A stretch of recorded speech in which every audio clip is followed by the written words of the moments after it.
Bonsoir, merci d'être au Champ Libre avec nous ce soir. Un grand merci à Robert Bobert d'avoir accepté notre invitation. Dans le cadre du festival Travelling, vous savez que nous parlons de Vienne. Et ce soir, avec Robert Bobert, nous allons faire un voyage à Vienne en lien avec son livre « Vienne avant la nuit ». Même titre que son film, que certains d'entre vous peut-être ont eu la chance de voir cet après-midi au Ciné TNB. C'était vraiment magnifique. Robert Bobert va s'entretenir avec Arnaud Vasmer et vous pourrez ensuite lui poser vos questions. C'est la librairie La Courte Échelle qui nous accompagne aujourd'hui. Vous pourrez retrouver Robert Bobert avec ses livres après la rencontre sur le foyer bas de la salle de conférence. Juste un petit mot pour vous dire que Robert Bobert est un auteur de la maison d'édition POL à laquelle nous tenons fortement.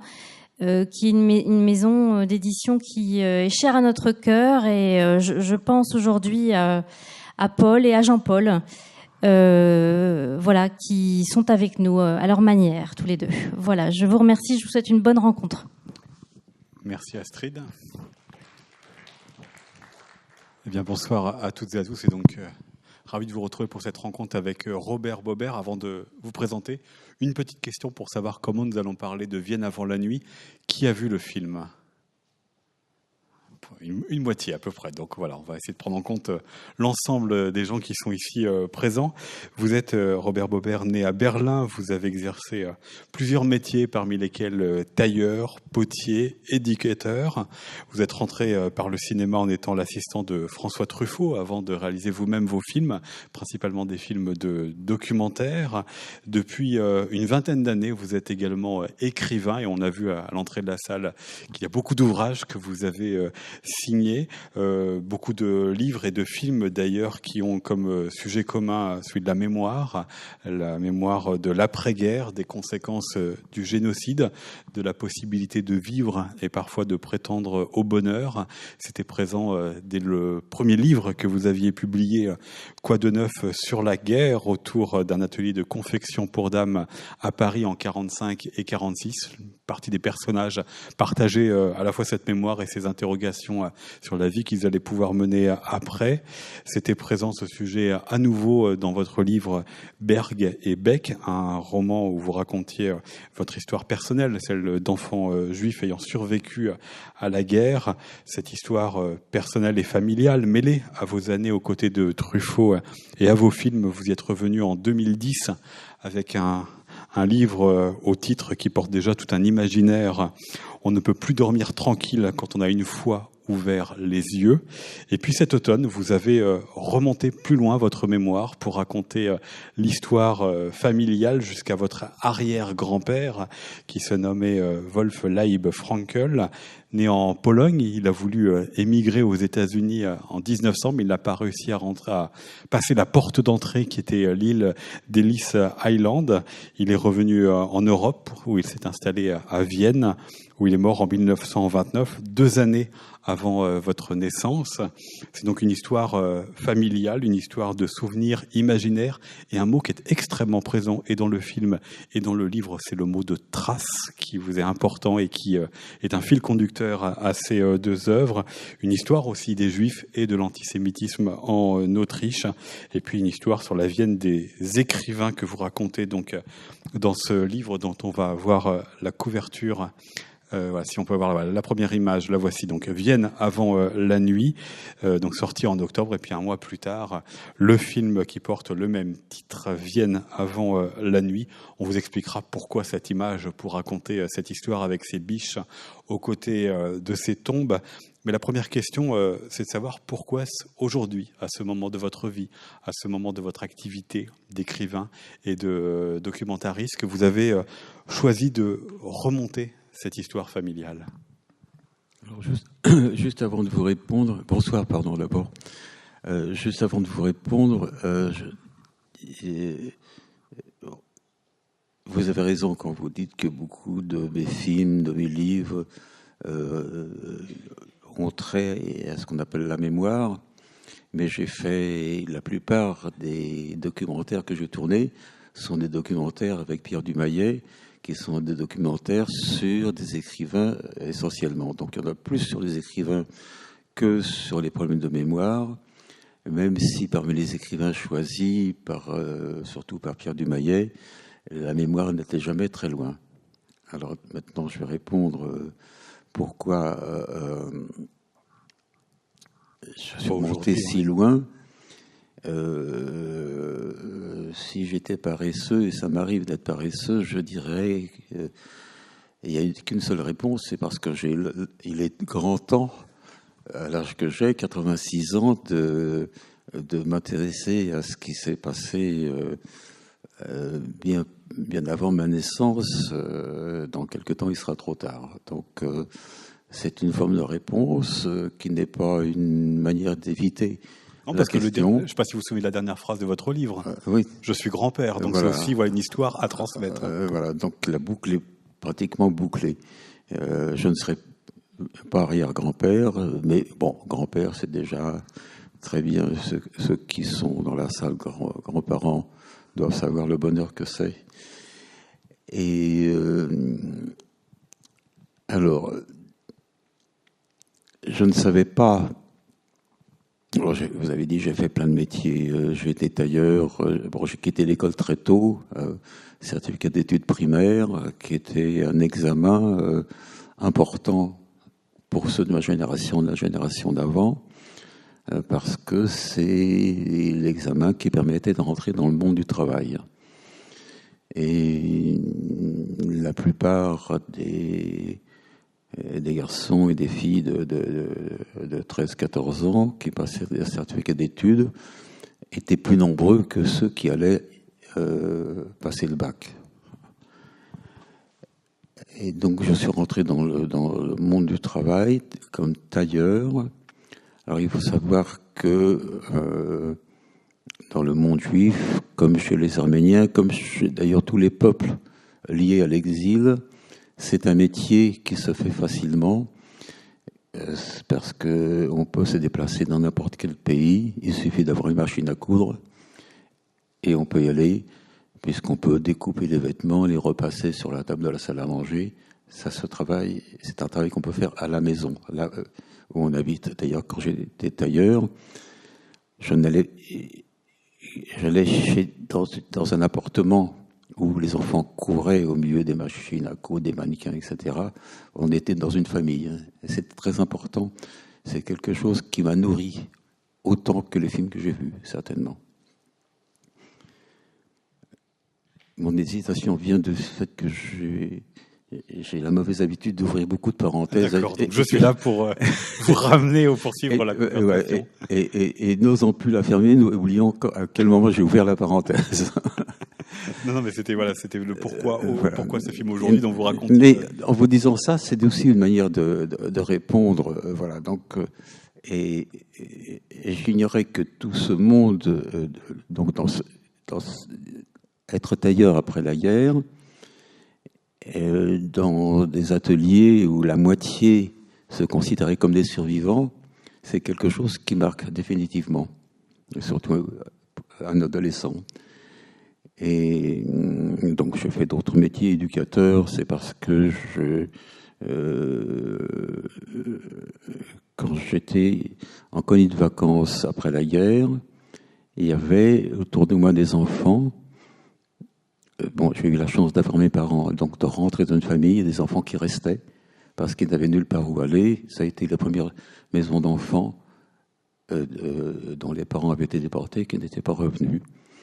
Et c'est parce que les survivants ont un sentiment de culpabilité, probablement. Je me suis intéressé beaucoup à eux. Et donc j'étais éducateur spécialisé, etc. Et je ne savais pas, en faisant tous ces métiers, que ça nourrirait à ce point le travail de cinéaste que je vais par la suite, alors que j'ignorais encore que je ferais ce travail. Et puis le cinéma m'est venu comme ça. Non, il n'est pas venu comme ça. J'ai toujours été passionné par le passé. Alors, ne me demandez pas pourquoi, je ne sais pas. Mais voilà, quand je vais dans une ville, avant d'aller au musée, avant d'aller où que ce soit, je cherche les petites rues, les rues anciennes. Je me balade beaucoup. Et je me baladais beaucoup dans Paris, dans le Paris 1900. Entre 1900 et 1950, Paris n'avait pas beaucoup bougé. Il y avait encore des voitures à chevaux qui livraient le vin, etc. Bon. Et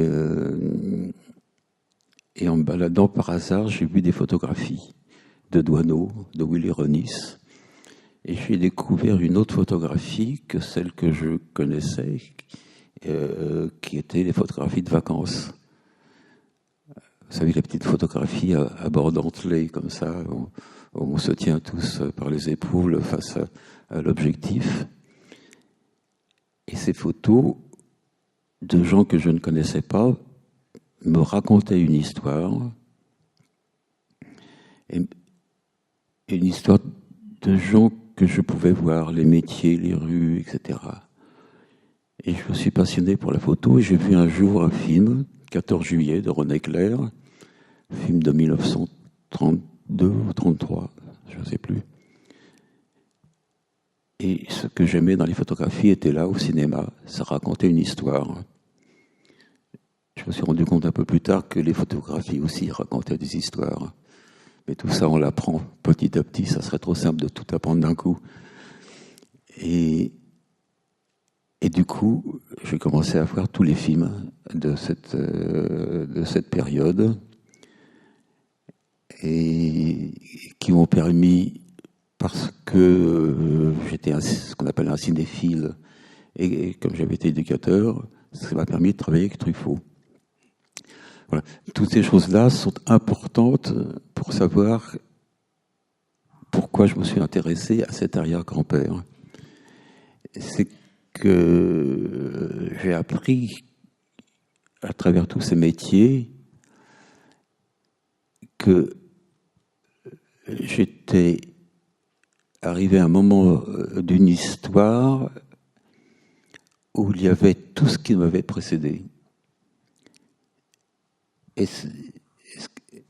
il y avait donc toutes mes balades, etc. Mais il y avait aussi des gens que je ne connaissais pas, qui étaient en photographie chez moi. La photo de mon arrière-grand-père. Bon, on va la voir tout de suite. Voir de qui l'on parle, voilà. Voilà. Alors, contrairement aux apparences, c'était pas un rabbin. C'était un juif normal à cette époque. Alors, ne demandez pas ce que c'est exactement un juif normal, je ne saurais pas quoi vous répondre. Et voilà. Et cet homme était à l'humeur des réverbères dans sa jeunesse. C'était un très beau métier. L'idée d'allumer, de mettre de la lumière dans une rue sombre, c'est un métier formidable. Et en même temps, il était ferblantier, c'est-à-dire qu'il faisait des bougeoirs, des objets de culte, etc. Que j'ai chez moi, qui était chez mes parents avant, et que j'ai toujours vu. Et on ne sait pas que ce qu'on voit et qu'on croit ne plus voir parce qu'on les voit tous les jours, à quel point ça prend la place en nous. Mais peut-être pour que vous nous expliquiez pourquoi c'est lui qui vous a intéressé plus que d'autres, parce qu'il n'y a pas de relation directe. Je l'ai dit, vous êtes né 2 années après sa disparition, donc vous ne l'avez évidemment jamais connu. Mais surtout, c'est qu'il remonte loin dans votre arbre généalogique. Oui. C'est un arrière-grand-père maternel. Pourquoi c'est lui plus que tous les autres? Oui, alors il y a un peu de mystère là-dedans que j'ai essayé d'éclaircir. Je n'ai pas de réponse précise et définitive. Alors peut-être parce que le cinéma a à voir avec la lumière et que c'était un homme qui avait à voir avec la lumière, il y a peut-être quelque chose de ça. Et aussi parce que c'est un travailleur manuel Mon père aussi était travailleur manuel, mais il faisait les chandeliers qu'on verra peut-être tout à l'heure, voilà, sont très très beaux. C'est quelqu'un qui faisait un travail qui m'intéressait. Et puis j'ai été potier, tourneur. Ça a sûrement à voir également. Voilà, en grattant un peu, on pourrait trouver. Et en même temps, peut-être parce que je ne l'ai pas connu, donc l'imaginaire a plus fonctionné avec lui qu'avec ceux que j'ai connus. Et l'imaginaire fonctionnant et agissant a fait que je me suis dit, il y a quelque chose en lui qui m'a été transmis. On va revenir sur l'imaginaire tout à l'heure parce qu'effectivement c'est extrêmement important dans le livre et dans le film et dans votre relation à cet arrière-grand-père. Mais ce qu'il avait vécu, ce qu'il représentait ou ce qu'il avait été représenté, c'était une histoire qui vous était transmise par vos parents, par les autres membres de votre famille. Par bribes.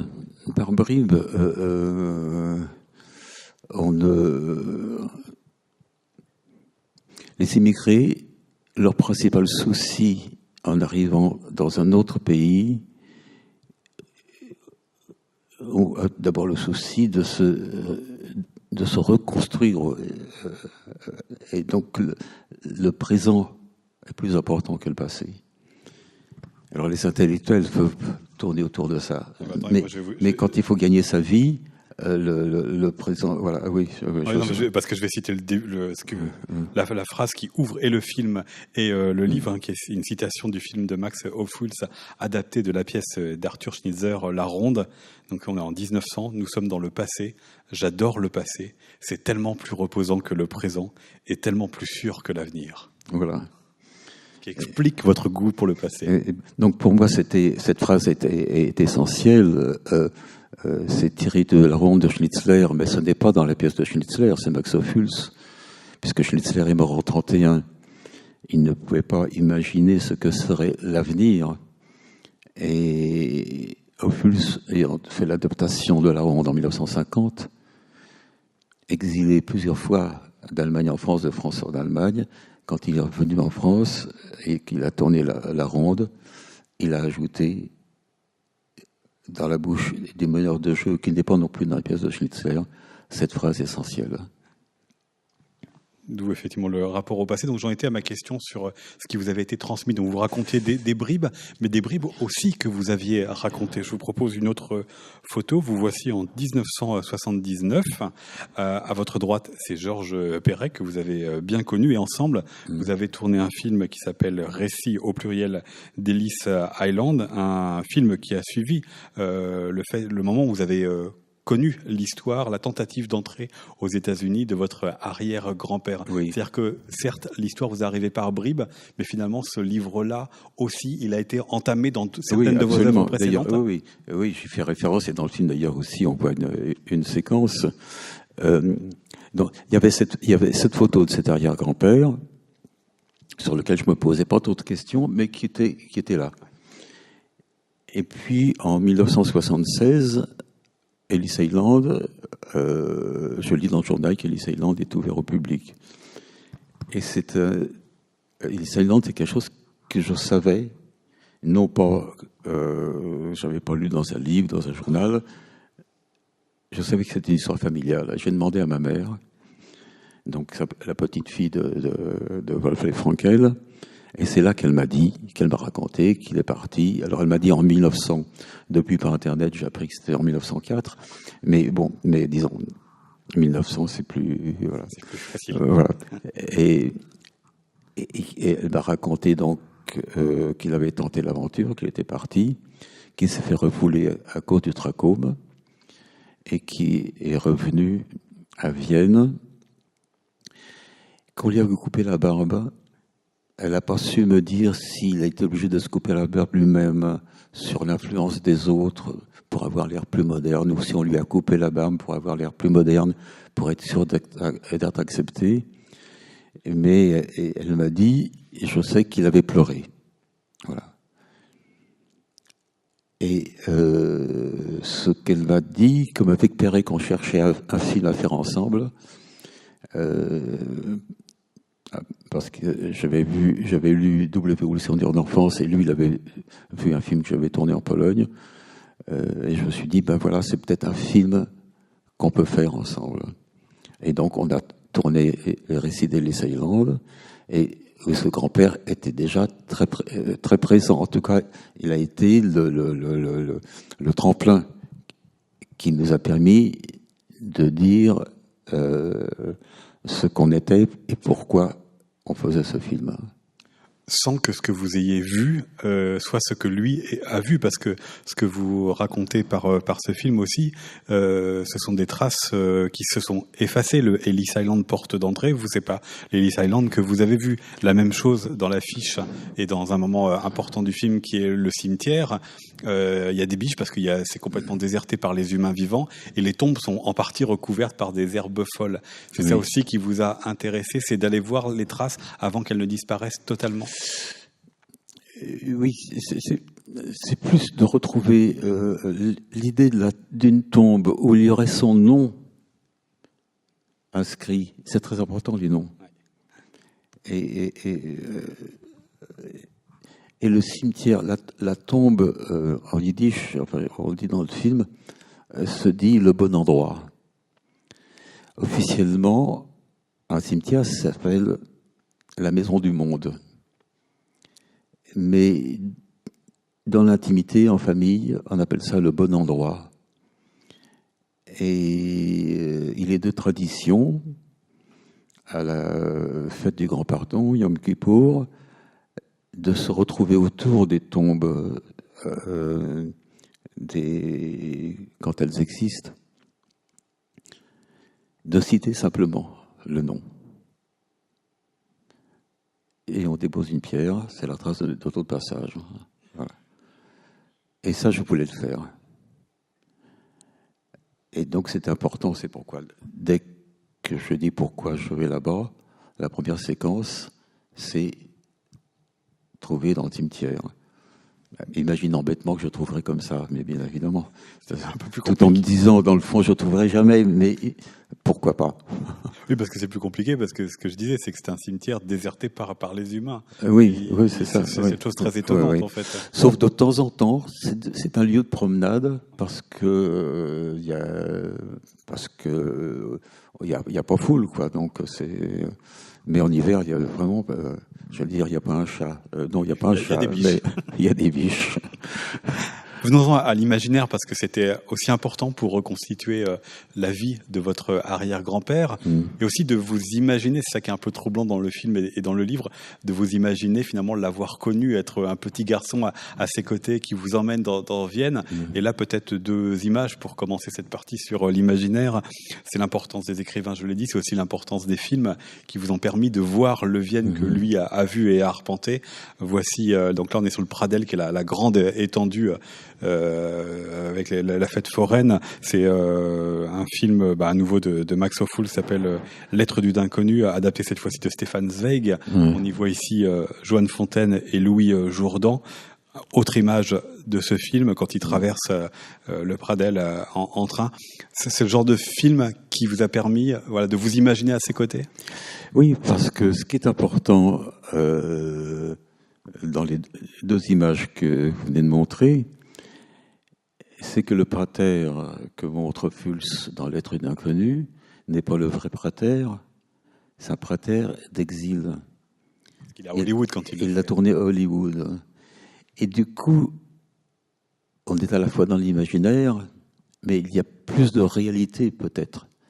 Parce qu'il y a, comme c'est un prater imaginaire, il y a une nostalgie qui est présente et qui renforce l'émotion.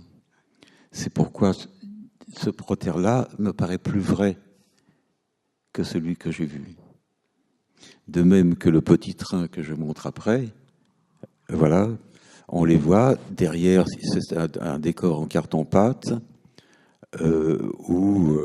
qui défile, et bien évidemment le petit train ne bouge pas. C'est ce qui se passe derrière qui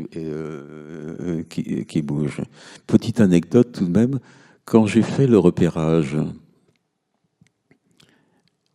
au moment du repérage en 2013, John Fontaine, qui est à gauche de l'image, est morte à ce moment-là, très âgée. Et quand j'ai fait le tournage, c'est Louis Jourdan qui est mort. Et alors, je ne demande pas de trouver un sens à tout ça, mais je ne peux pas m'empêcher d'y penser. Évidemment. Ouais. Mais pourquoi est-ce que vous avez imaginé être aux côtés de cet arrière-grand-père que vous n'avez pas connu ? Parce que là, vous auriez pu être un petit garçon vous baladant. Parce que puisque là aussi ils essayent. Bon, il y a une histoire d'amour qui commence et qui échoue. J'aime beaucoup le train.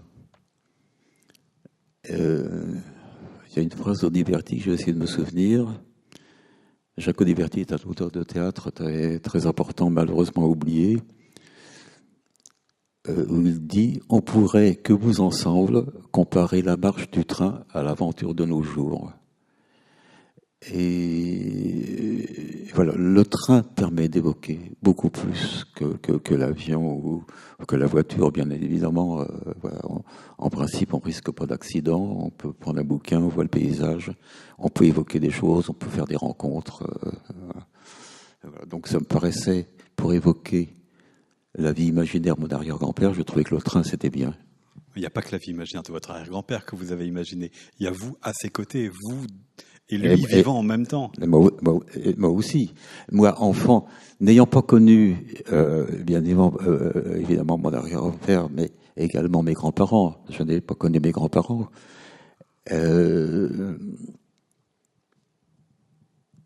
me suis dit, qu'est-ce que j'aurais aimé être un enfant avec des grands-parents. Maintenant que je suis grand-père, j'essaye d'être pour eux, j'espère l'être, enfin je fais tout pour l'être, le grand-père que j'aurais aimé avoir. Et alors voilà, donc on en revient à la toute première réponse. Voilà. Et puis je me suis rendu compte aussi.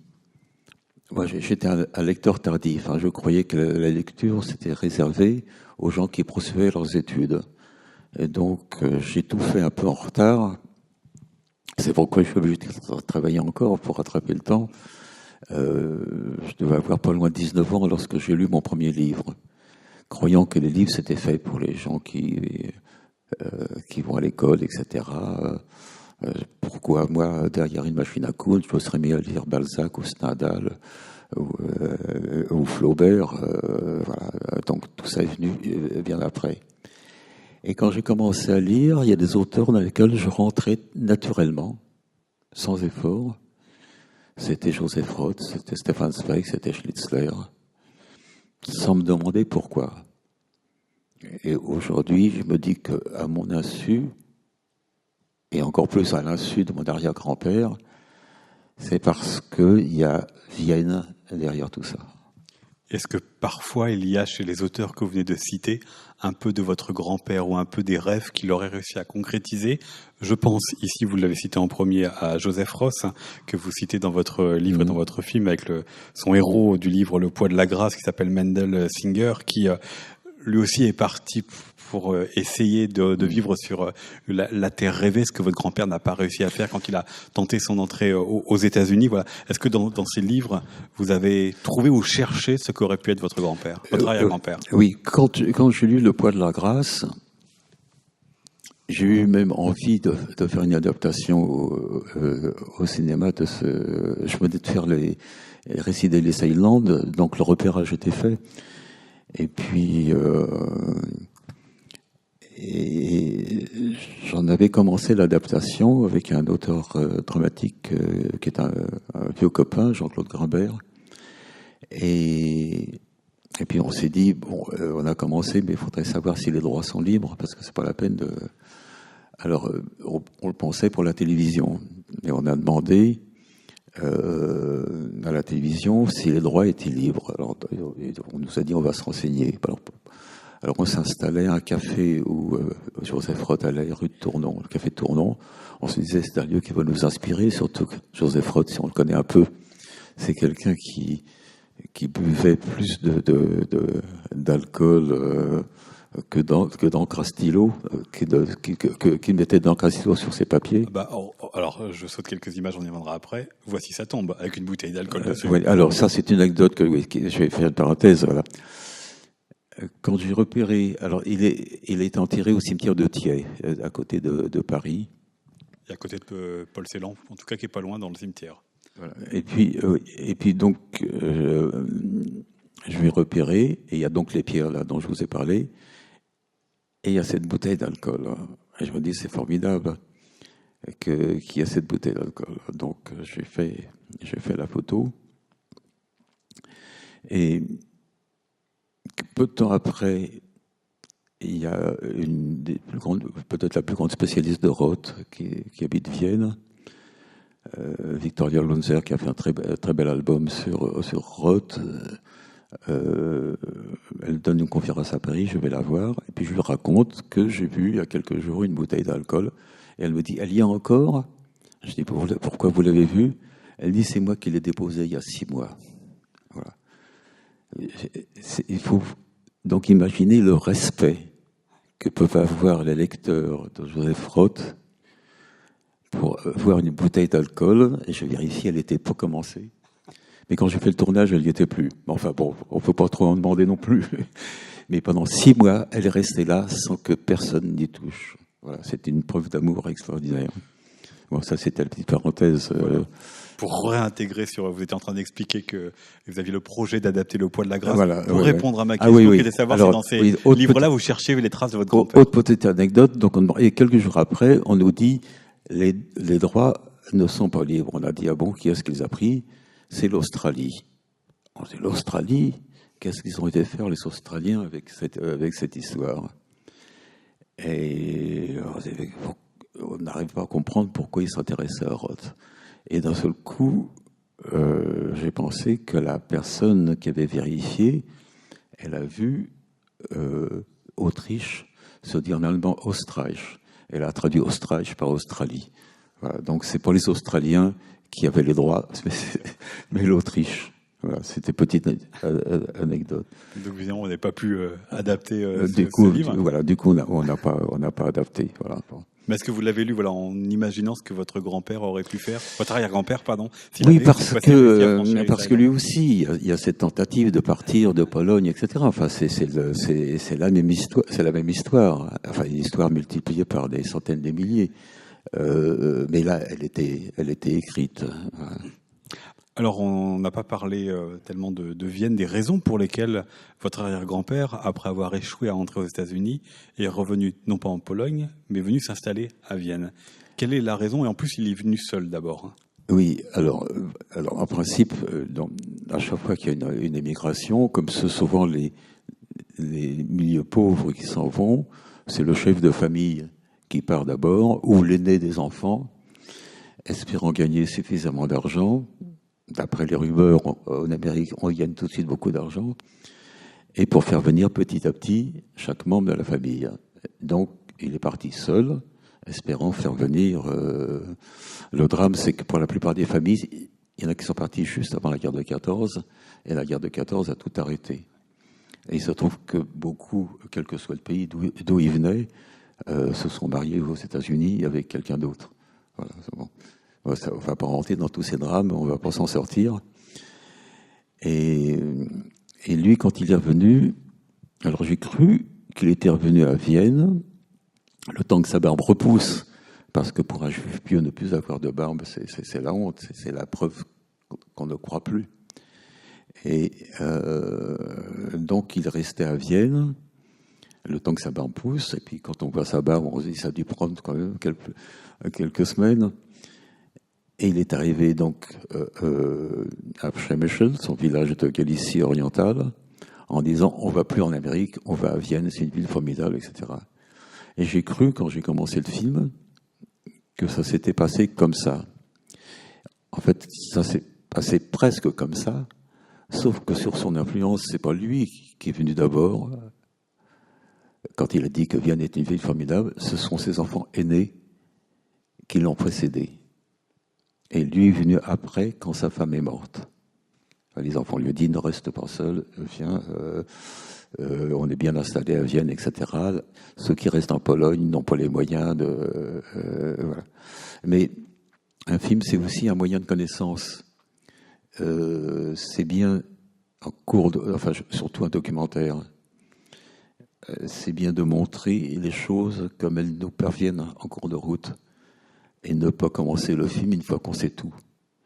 D'abord, c'est moins intéressant. Il faut qu'il y ait une question qui... Et puis, la recherche est souvent plus intéressante que ce qu'on va trouver. Alors, donc, on a compris pourquoi est-ce qu'il est venu à Vienne. Est-ce que l'installation à Vienne était comme une rupture, malgré lui, avec le restant de sa famille qui était en Pologne? Parce que je vous montre une autre photo dans laquelle il a réuni une partie de sa famille pour ses 75 ans. Certains d'entre eux ne les avaient pas vus depuis très longtemps. Oui, parce que à l'époque, les voyages, d'abord, ça devait être très très cher, c'était compliqué. Et là, donc, c'est en 1928, il était au centre. Je rappelle qu'il est décédé en 1929, donc l'année suivante. Oui. Et donc, on voit ma grand-mère, on voit mon oncle. Votre grand-mère, ma grand-mère, c'est celle qui est à gauche sur la photo. Qui est à gauche sur la photo, et à la droite de l'arrière-grand-père. Et juste derrière, au-dessus, c'est mon oncle Max qui a été déporté également. Les visages éclairés, ce sont tous ceux qui ont été déportés. Et puis, il y avait... Ma mère aurait dû venir, mais ma mère était à 8 jours d'accoucher de ma sœur aînée. Et donc, il n'était pas question de faire le voyage de Berlin à Vienne, surtout à cette époque, enceinte de 8 mois et 3 semaines. Sur cette photo, quel sentiment vous éprouvez sur cette photo? C'est des gens familiers ou c'est pour une partie d'entre eux des gens qui vous sont en partie inconnus? Non, alors il y en a plusieurs, je savais, parce que bon, les familles, enfin les parents s'écrivaient. Moi non, mais les parents s'écrivaient, soit à la naissance d'un enfant, de temps en temps on envoyait une photo, soit pour la nouvelle année. Voilà. Mais le courrier, les gens n'écrivaient pas tellement. C'était des cartes postales. Et d'ailleurs, la photo, on voit mon arrière-grand-père seul, c'était également une carte postale. C'est devenu une carte postale. On va retourner dans la Vienne des écrivains qui vous sont importants. Alors, peut-être reconnu Stefan Zweig. Alors lui aussi, il a quitté, alors pas la Pologne cette fois-ci, mais il a quitté l'Autriche, devenu une province allemande. Il est né à l'époque où c'était un empire qui a disparu. Je parlais tout à l'heure, Robert Bobert, des traces qui disparaissaient, qui peut-être dans ce film et dans ce livre, vous vouliez restituer. C'est cela aussi qui vous a intéressé chez des gens comme Zweig, chez des gens comme Schnitzer? Zweig, c'est un cas à part. Bon, c'était l'écrivain européen certainement le plus traduit au monde. Il est devenu très très riche. Il a acheté un château. Mais sa fortune, il la mettait dans les manuscrits, dans les partitions des plus grands musiciens. Et puis, c'était un Européen convaincu, très ami avec Romain Rolland, avec d'autres écrivains de cette époque. Et lui s'obstinait à ne pas vouloir croire au nazisme. Il disait, c'est un mauvais moment, ça va passer. Et donc, au moment de l'Anschluss, c'est-à-dire de l'annexion de l'Autriche à l'Allemagne, il était encore là, et puis il a fallu partir très vite. Et sa mère est morte peu de temps après, il n'a pas pu assister. Et quand il s'est exilé en Amérique du Sud, et devant ce qu'était devenu l'Europe, à laquelle il croyait tant, il dit, je n'ai plus la force de continuer. Il s'est suicidé avec sa seconde femme. Autre écrivain important pour vous, Arthur Schnitzler. Alors, Arthur Schnitzler, oui. Alors c'est quelqu'un que j'aime bien, peut-être le plus intelligent de tous, qui a eu une correspondance tardive avec Freud.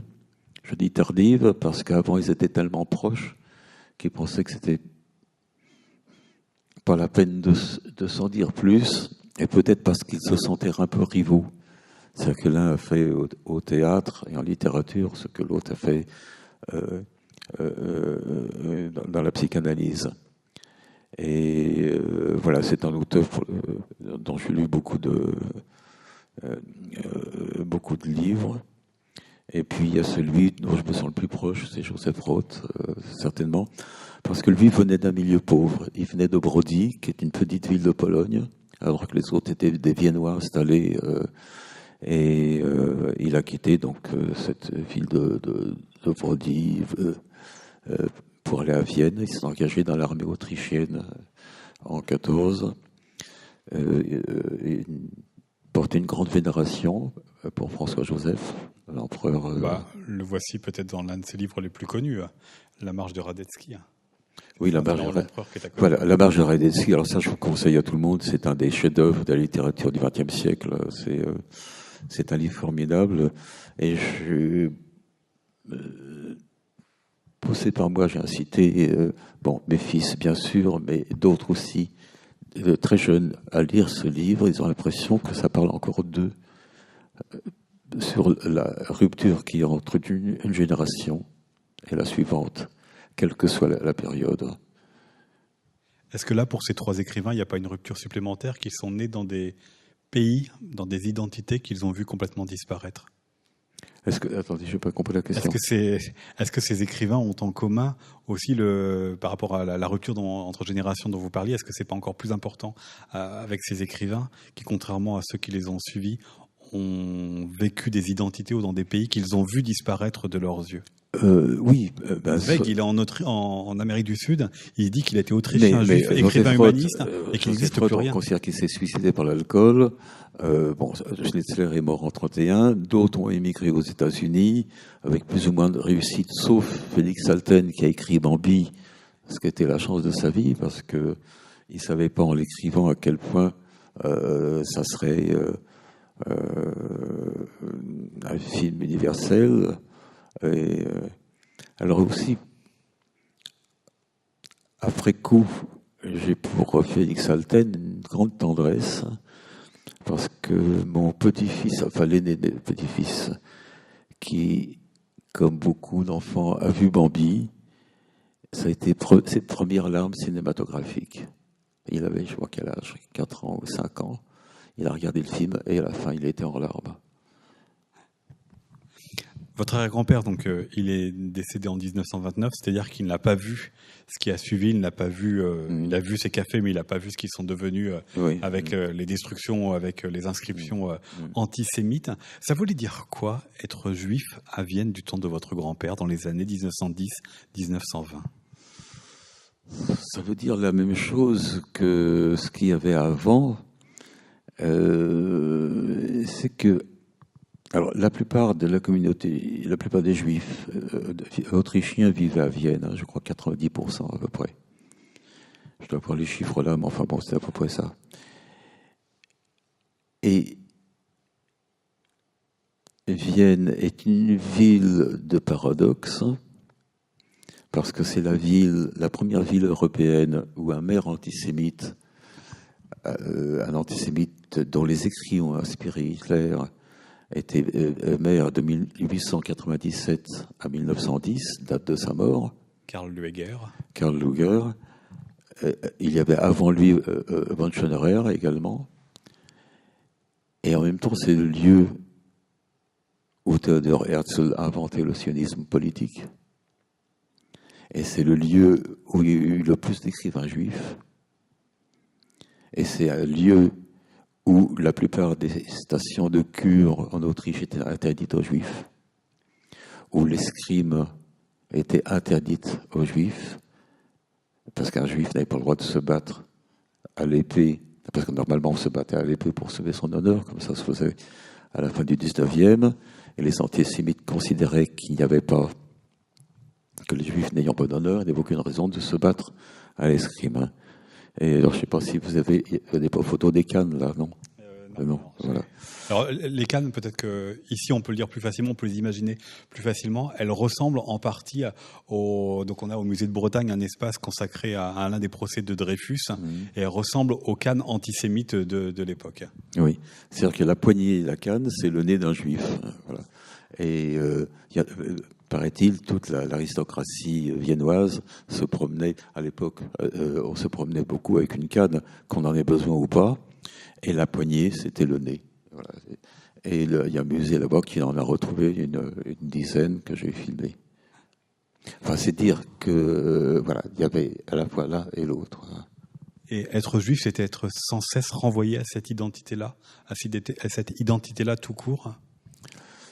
Même ceux qui pensaient sortir de cette identité, je pense à von Hofmannsthal, par exemple, qui était un poète qui a 17 ans, on disait c'est un second Rimbaud, enfin bon, un très grand poète, dont les grands-parents déjà s'étaient convertis au protestantisme. Il n'arrêtait pas de dire « je ne suis pas juif puisque mes grands-parents se sont convertis », et il le disait tellement qu'il en devenait juif, bizarrement. Enfin, c'est un peu compliqué à expliquer. Et il y avait un café, le café Grünstädel, qui est un café qui a été transformé maintenant, où se réunissait ce qu'on appelle le cercle de la Jeune Vienne, où il y avait tous ces écrivains, y compris Freud, etc., Franz Werfel, Wassermann,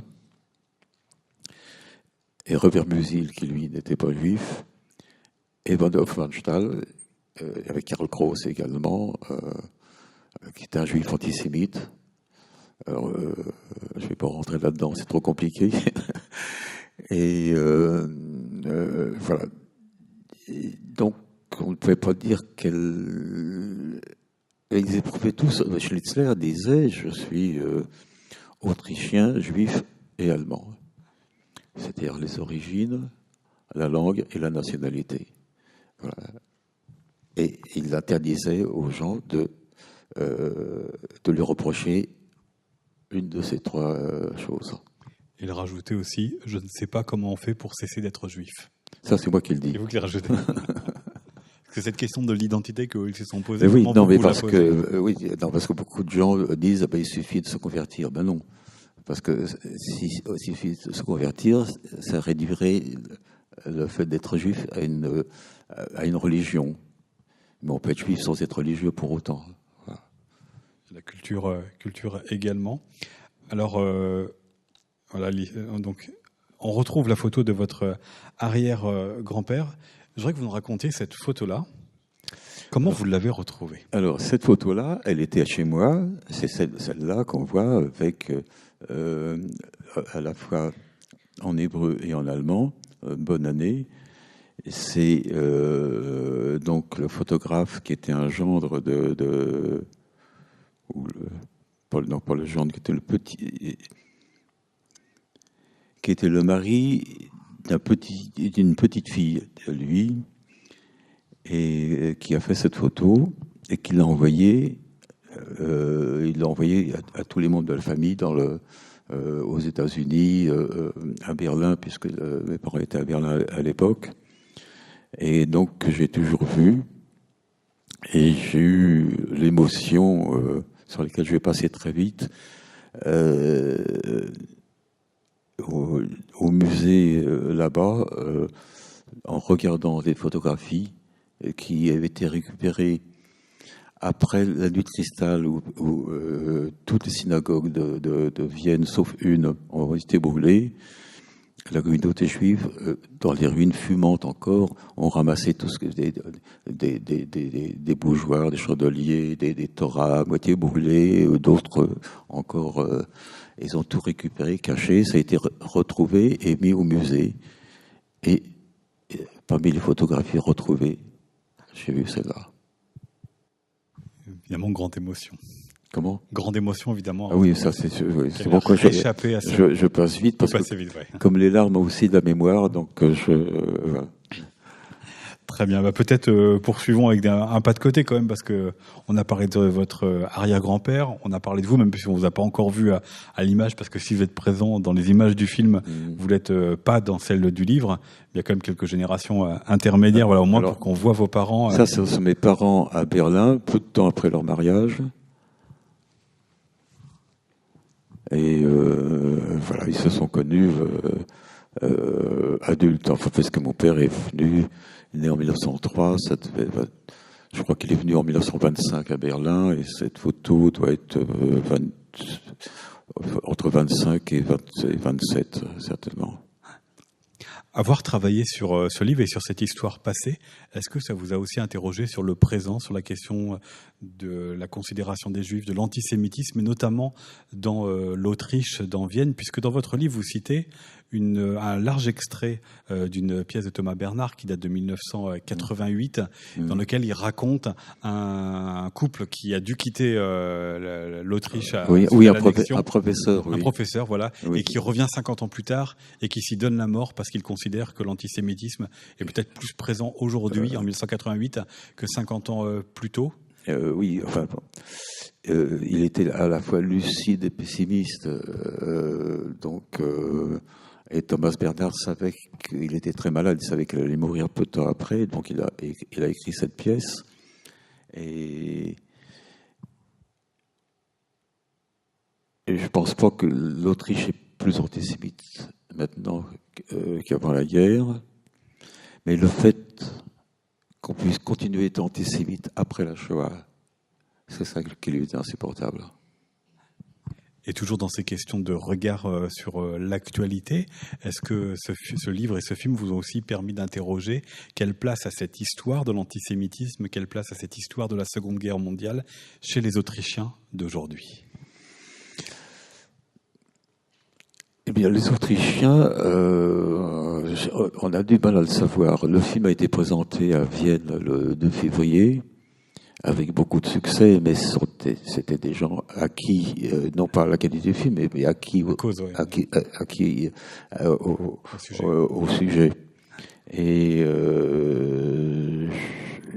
j'aimerais bien savoir ce qu'en pensent ceux qui ont voté pour l'extrême droite autrichienne.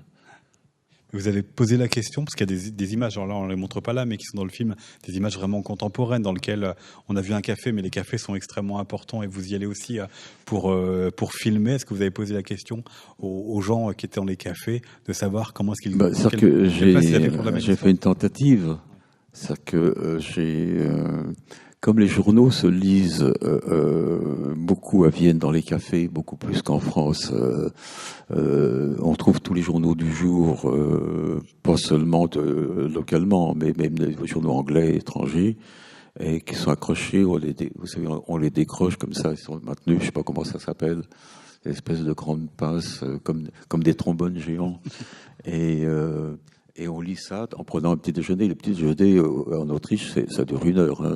Moins d'1 heure, c'est pas la peine de rentrer. Et cela dit, ça vaut la peine de passer 1 heure. Voilà. Donc les gens lisent, et quand on reste 1 heure et qu'on revient dans son café habituel, on parle avec le voisin. On ne peut pas ne pas parler des nouvelles du jour. Bon. Je me suis dit, voilà, je vais installer dans ce café. J'ai demandé l'autorisation à la direction du café, qui est le café central, qui est connu universellement. Et je lui ai dit, j'aimerais bien filmer le matin, je vais accrocher des journaux de 1938, bon, pas de problème. Donc on accroche les journaux, et les gens qui sont venus le matin ont décroché le journal du jour, les journaux du jour, sont installés, ont commandé leur petit déjeuner. Pas un a décroché. Et j'ai dû faire une trentaine de facsimilés des journaux de l'époque qui racontaient l'invasion de l'Autriche, etc. Et je me suis dit, il faut que je continue l'expérience parce qu'il est bête de côté. Voilà, c'était pas les nouvelles du jour. Donc, je les ai décrochés et j'ai déposé à toutes les tables en disant aux gens, voilà, c'est des journaux de 1938. Si vous avez envie d'en parler avec moi, on peut en parler. Voilà, bon.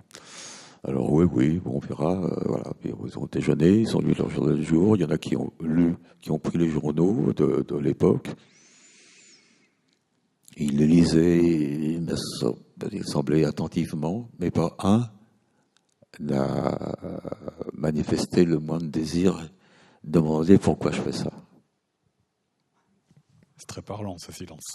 Donc, ce qui ne veut pas dire qu'il y a de l'antisémitisme là-dedans, mais c'est dire qu'ils sont indifférents. Voilà, c'est une histoire qui ne les concerne pas. Revenons peut-être à votre œuvre, Robert Bobert, parce que je l'ai dit, c'est un livre et c'est un film, donc vous êtes à peu près une moitié de la salle, si mes statistiques sont bonnes, qui est allé voir le film. Il sera encore projeté à plusieurs reprises durant le festival. Et je voudrais peut-être qu'avant que l'on parle de ces deux médias ensemble, pour terminer, qu'on en regarde la bande-annonce. Oui.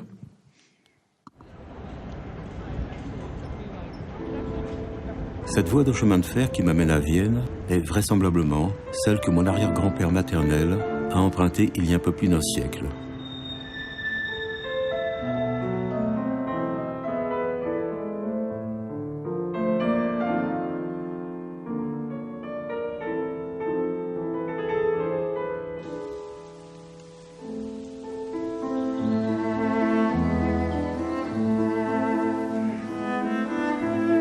Je n'ai pas connu mon arrière-grand-père. Pourtant, j'ai le sentiment que quelque chose de lui m'a été transmis.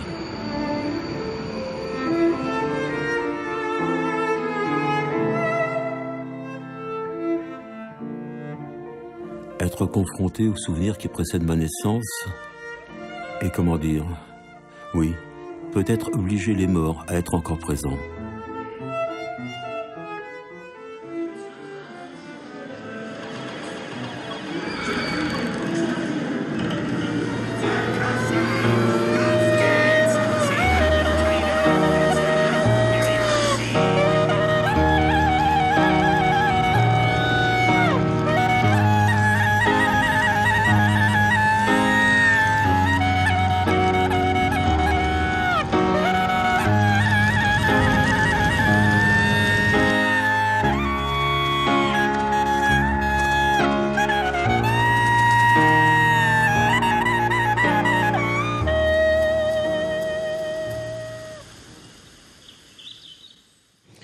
Obliger les morts à être encore présents, dites-vous, dans cette bande-annonce. Qu'est-ce que signifie pour vous cette phrase? Une phrase forte.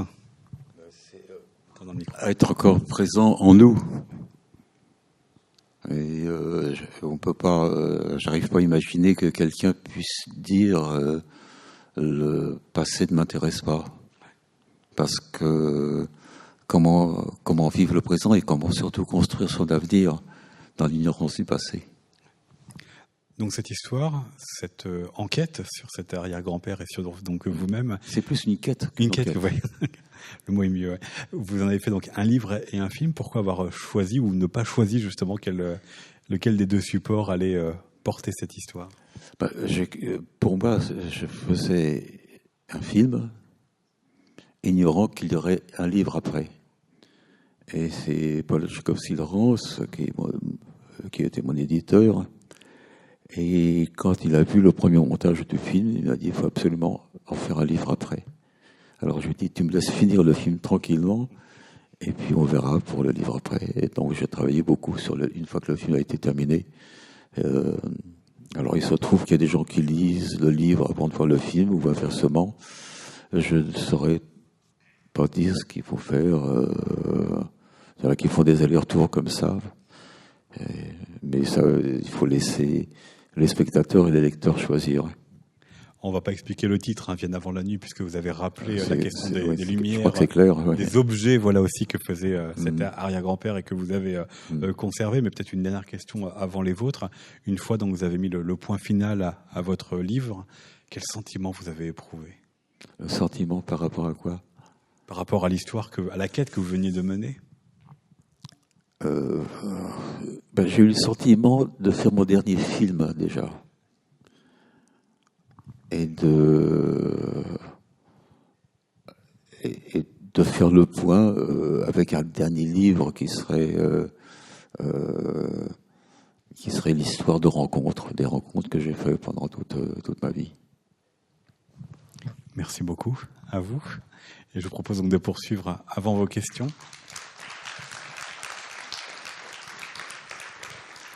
Et je précise juste maintenant, parce que je risque d'oublier tout à l'heure, que si vous voulez voir le film, il sera encore projeté, donc notamment samedi à 18h au Grand Logis à Bru, et mardi prochain, ce sera au Ciné TNB à 14h.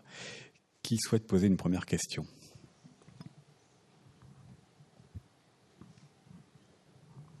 Monsieur devant, on va vous apporter un micro.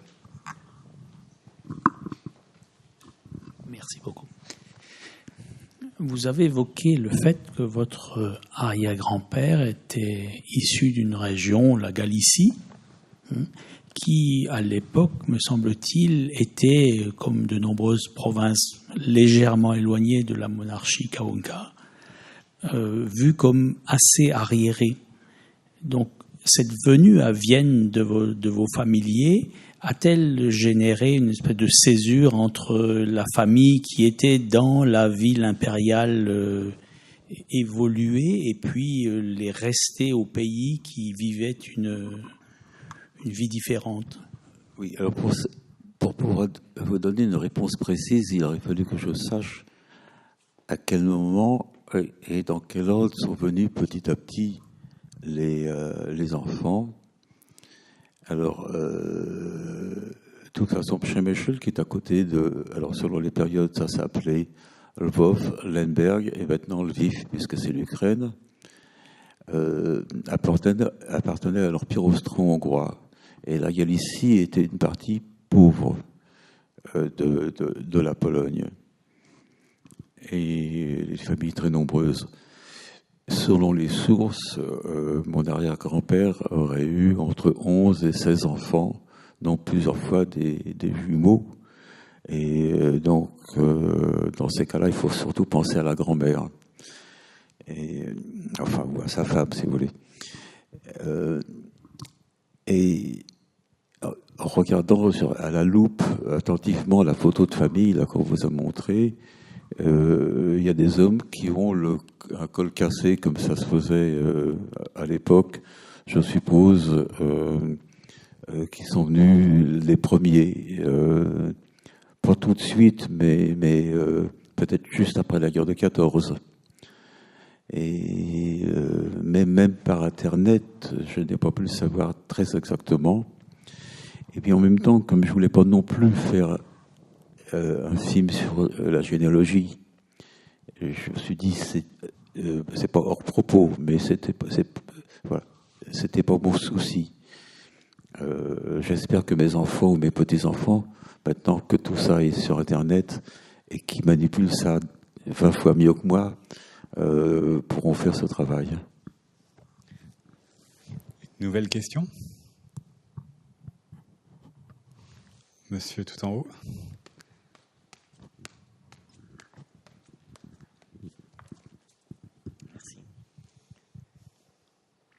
Bonjour. Pensez-vous que le monde soit devenu amnésique et qu'il est absolument nécessaire que des gens comme vous transmettent la mémoire ?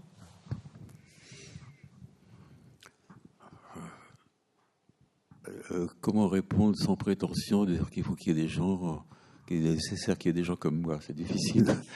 Matière de mémoire. Oui. Enfin, lorsqu'on fait un film ou un livre, si on se présente comme un passeur de mémoire, c'est pas bien. On fait des dossiers, etc. Il faut d'abord que ce soit un désir, sans se demander pourquoi on le fait. Et il faut le faire parce qu'on en éprouve le besoin, parce qu'on a ce désir. Alors si en plus, ça peut servir à prolonger une histoire, en tout cas prolonger la connaissance qu'on peut avoir d'une histoire, tant mieux. Mais je crois que le monde a toujours été amnésique. Ça fait partie de l'espèce humaine.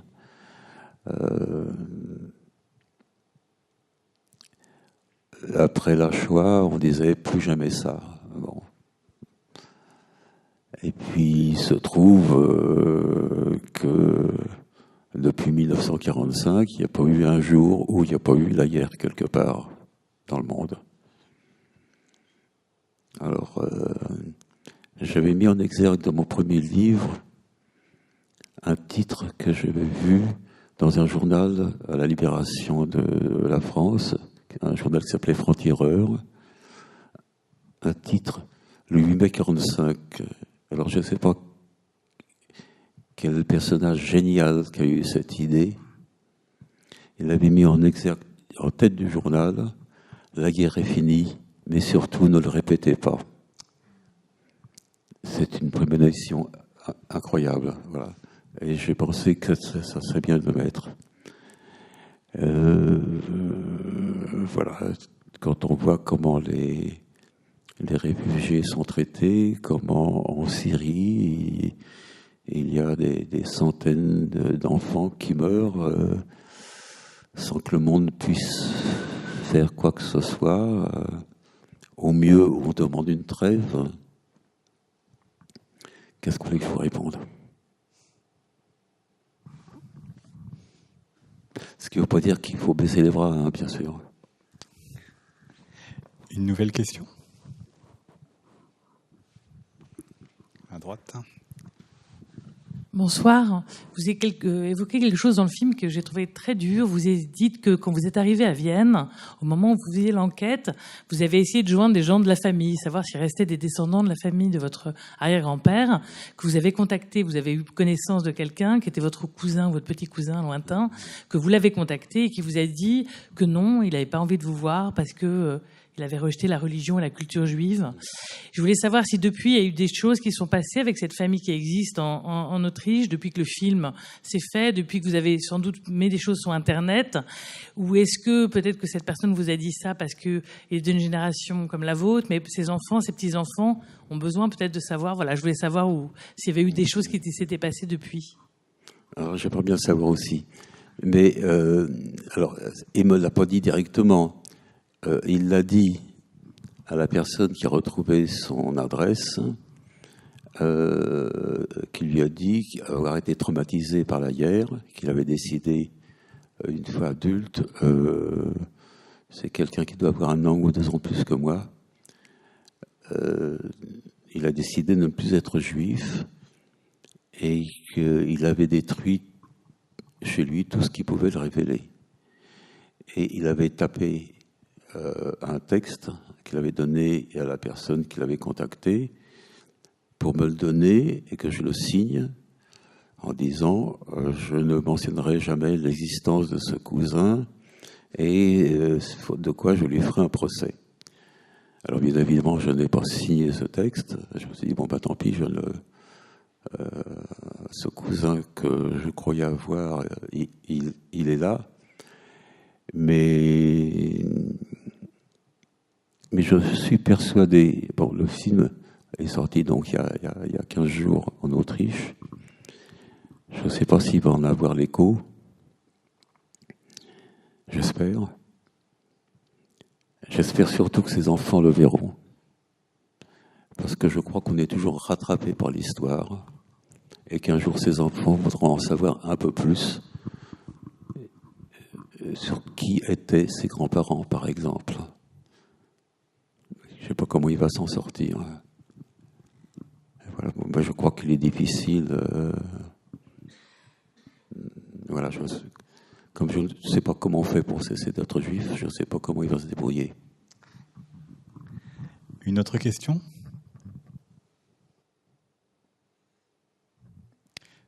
Eh bien, vous allez pouvoir retrouver Robert Bobert à la sortie. Ah, il y en avait une ? Il y a une... Ah bah oui, monsieur, quand même. Oui, je voulais simplement savoir si vous connaissez un livre écrit par Boris Scheier, et dont le titre est « Si je survis », et qui raconte l'histoire d'un juif autrichien qui s'est réfugié en France et qui fuit à travers la France donc les nazis, et qui a été sauvé, qui s'est réfugié à Belvès en Dordogne et qui a été sauvé par quelqu'un qui deviendra un acteur célèbre, paraît-il, Jacques Rispal. Oui.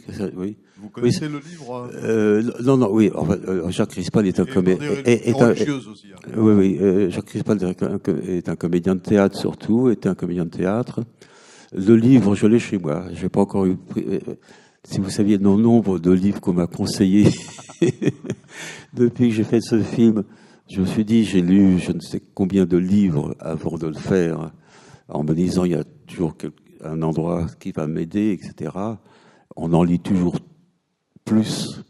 J'allais dire trop, non, on n'en lit jamais trop. En tout cas, plus que ce dont on a vraiment besoin. Et je me disais, je vais pouvoir passer à autre chose. Et apparemment, j'ai du mal à passer à autre chose parce que des gens comme vous me conseille des livres que j'ai envie de lire, effectivement, mais voilà. Et il me manque... et puis j'ai envie de passer à autre chose aussi. Eh bien moi, Il vaut le coup d'être lu, hein. Il est très émouvant. Eh bien moi, je vous recommande de lire ce livre, Vienne avant la nuit, et les autres livres de Robert Baubert qui sont à la sortie de la salle. On va pouvoir vous retrouver pour une séance de dédicace avant d'aller voir ce film sur le Festival Travelling, si ce n'est pas encore déjà fait. Robert Baubert, un très grand merci à vous et merci à vous. Merci.